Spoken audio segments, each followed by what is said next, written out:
जीवन साइकिल की सवारी करने जैसा है, अपना संतुलन बनाए रखने के लिए आपको अवश्य ही चलते रहना चाहिए। ये कथन 20वीं सदी के महान वैज्ञानिक सर एल्बर्ट आइंस्टीन का है, जो आज भी हमें जीवन जीने की प्रेरणा देता है।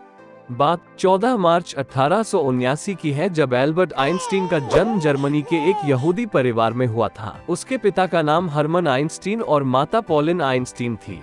पेशे से हर्मन आइंस्टीन एक सेल्समैन और इंजीनियर थे जो बिजली के उपकरण सप्लाई करते थे। एल्बर्ट का बचपन। कहा जाता है कि जन्म के साथ ही एल्बर्ट का सिर आम बच्चों की अपेक्षा काफी बड़ा था और जन्म के 4 साल तक वो कुछ बोल ही नहीं पाते थे। इससे उनके माता पिता बहुत चिंतित रहते थे, लेकिन एक दिन नाश्ता करते समय टेबल पर रखी सूप को पीकर अचानक बोल उठे, सूप बहुत गर्म है। ऐसा चमत्कार देख उनके माता पिता दंग रह गए और फिर उनको बहुत खुशी हुई। जर्मनी के म्यूनिख शहर के एक विद्यालय में इनकी प्राथमिक शिक्षा शुरू हुई। छात्र जीवन के आरंभ में इनमें किसी प्रकार की विशेषता नहीं देखी गई, बल्कि इनके शिक्षक ये समझते थे कि यह लड़का बहुत ही मोटी समझ का है, जीवन में ये कुछ कर नहीं सकेगा। जब एल्बर्ट 5 साल का हुआ तो उसके जन्मदिन पर उनके पिता हर्मन आइंस्टीन ने उन्हें एक दिशा सूचक यंत्र लाके दिया। चुंबकीय कंपास देखकर एल्बर्ट आइंस्टीन बहुत खुश हुए, लेकिन उनके मन में एक सवाल जन्मा कि आखिर क्यों इस कंपास की सुई हमेशा उत्तर दिशा की ओर रहती है। यही से ही एल्बर्ट आइंस्टीन के अंदर का एक जिज्ञासु इंसान जाग गया। यहूदी होने के कारण एल्बर्ट आइंस्टीन को बच्चे चिढ़ाया करते थे।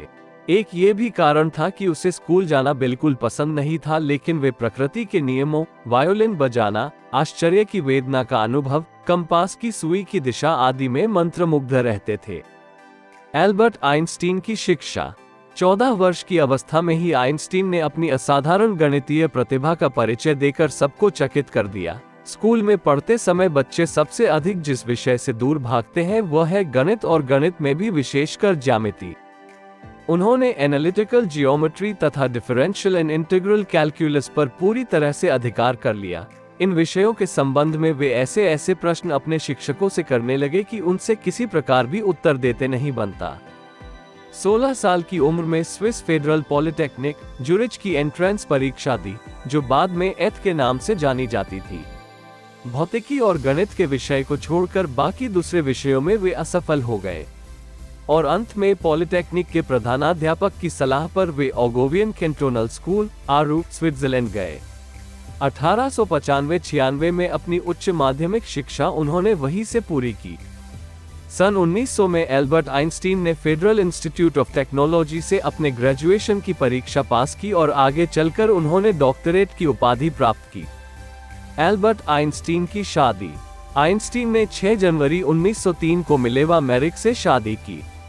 मैरिक सबियाई भौतिकी की छात्रा थी। ज्यूरिख में स्कूल जाते समय आइंस्टीन और मैरिक की मुलाकात हुई थी।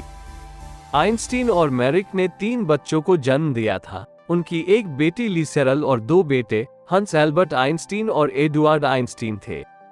आइंस्टीन और मैरिक की कहानी और विवाह 1919 में तलाक के साथ समाप्त हो गया और फिर आइंस्टीन ने अपनी दूसरी शादी 2 जून 1919 को एल्सा से की। वैज्ञानिक के तौर पर आइंस्टीन का करियर। स्नातक की पढ़ाई पूरी करने के बाद उन्हें कई चुनौतियों का सामना करना पड़ा। 1902 में किसी के रेफरेंस से आइंस्टीन को स्विस पेटेंट ऑफिस में क्लर्क की नौकरी मिल गई। सरकारी पेटेंट ऑफिस में काम करते हुए उन्होंने आपेक्षिकतावाद अर्थात थियरी ऑफ रिलेटिविटी के संबंध में शोध करना प्रारंभ किया। इस विषय में उनका पहला शोध पत्र 1905 में विशेष मतवाद यानी स्पेशल थ्योरी नाम से प्रकाशित हुआ। कुछ साल के अंदर ही फेडरल इंस्टीट्यूट ऑफ टेक्नोलॉजी में प्राध्यापक बन गए। सन 1913 में जाने माने वैज्ञानिक मैक्स प्लांक और वॉल्थेर नेल्स ज्यूरिख आए और उन्होंने आइंस्टीन को जर्मनी में बर्लिन की यूनिवर्सिटी में एक फायदेमंद अनुसंधान प्राध्यापकी के लिए प्रोत्साहित किया और उन्होंने विज्ञान की प्रूसियन अकादमी की पूरी मेंबरशिप भी दी। आइंस्टीन ने इस अवसर को स्वीकार कर लिया जब वे बर्लिन चले गए। एल्बर्ट आइंस्टीन के आविष्कार। एक भौतिक वैज्ञानिक के रूप में आइंस्टीन ने कई खोजें की, जिसमें कुछ मुख्य ये है: quantum theory of light, E=mc², theory of relativity, photoelectric effect, Einstein's theory in the atomic bomb, quantum physics and time travel, Einstein's refrigerator आदि है। एल्बर्ट आइंस्टीन को नोबेल पुरस्कार का सम्मान। 1921 वो वर्ष था जब दुनिया जिज्ञासु होने की शक्ति और चमत्कार को देखने वाली थी। 1921 में आइंस्टीन को सर्वोच्च नोबेल पुरस्कार से सम्मानित किया गया था। एल्बर्ट आइंस्टीन की मृत्यु। आइंस्टीन का 18 अप्रैल 1955 को प्रिंसटन के यूनिवर्सिटी मेडिकल सेंटर में उनके पेट में अंदरूनी रक्तस्राव के कारण निधन हो गया। अपने अंतिम समय में आइंस्टीन ने अपने पेट की सर्जरी करवाने से इनकार कर दिया था। उनका कहना था, कृत्रिम रूप से जीवन को लंबा करना बेस्वाद है। मैंने अपना हिस्सा जी लिया है, ये जाने का समय है। मैं अब शांत से जाऊंगा। Interesting facts.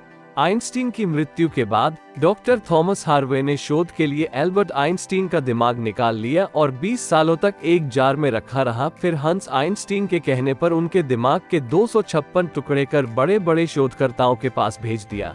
कुछ रिसर्च ये कहती है कि उनके दिमाग में ग्लियल सेल की मात्रा शायद अधिक थी।